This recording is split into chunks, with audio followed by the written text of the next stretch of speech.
ఉడకబెట్టి పొద్దునేతో గుడ్డు బాబురేతో గుడ్డు అని పిట్టుకుంటానా నీ అబ్బా గుడ్డు లేదురా ఎగ్గులేదా పెగ్గులేదు ఎగ్గులేదు పెగ్గులేదు నిన్న మొన్న కేదారు వ్రతం ఏ అయిపోయింది రథం కాదు ఎందుకు వచ్చిన ఎరికేనా అల్లుడా ఇలా మీ దుర్గమ్మని కోస్తాను అంటే దుర్గమ్మని కొలుతుడు దుర్గమ్మని కోసడా కొలుచుడా రావే అని తీసుకొని వచ్చిండు ఓ వారం ఆట దుబ్బుడు దొరకలే అట ఓ వారం ఆట అంగడి పోతే దొరికిన దొరకలే అట చిన్నదాట అట్లా ఇట్లా 15 రోజులు అయింది చుట్టూ చూద్దామా గుడ్డు గుడ్డు గుడ్డు లేదు ఇంత కొంచెం అల్లుడిన పాడుకో కింద కొంచెం ఉంటాడు చూడండి నాకు అంతకు పీస్ అర్థాది గుడ్డు పాడడం ముఖ్యంగా వాడితే అయిపో మొన్న వ్రతం అయిపోయింది ఇగో ఇవాళ దుర్గమ్మ చేస్తారట పొద్దుగాల నీకు 3 బాటలు కాడ వస్తువులు పెట్టి వేసి ఇస్తారు నిన్న కూర పెట్టి దాని కిలో కూర పెట్టి బర్రెని కీసు తెచ్చి ఆడ పెట్టి నీకు ముక్తం అడిగి అక్కడ కూర్చుని తింటుంది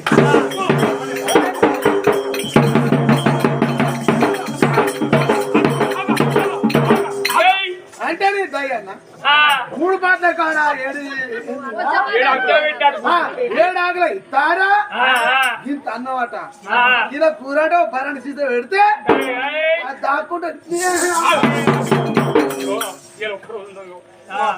తప్పుడే కూర్చున్నాడు మా బావ ఈయన చిన్న బావా వాళ్ళు పోతున్నారు అలా చూడు వాళ్ళు ఎంత మంచుకున్నారు నువ్వు కాదు వాళ్ళు అత్తారు సొమ్ము కాశపడతారు అసోటో నేను కాదు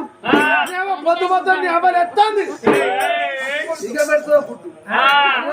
పొద్దులేదా సుర్రు అనిపిస్తుంది పచ్చిపుచ్చ కంచలు వస్తే ఎక్కువ వేస్తున్నాడు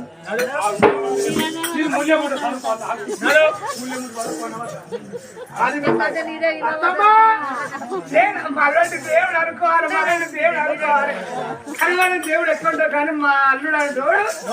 నోటి అత్తమ్మ అని పిలుస్తాడు మా అల్లుడు మొక్కాలవ్వా ఇటువంటి అల్లుడు అత్తకుండద్దు అల్లుడా అత్తమ్మా ఏంటి బాధ్యరు నీకేమన్నా మానవు నాదే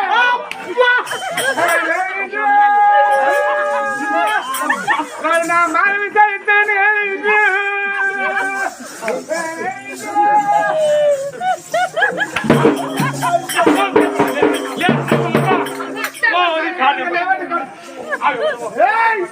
నీ అబ్బా నచ్చకపోతా బిడ్డ నచ్చకపోతా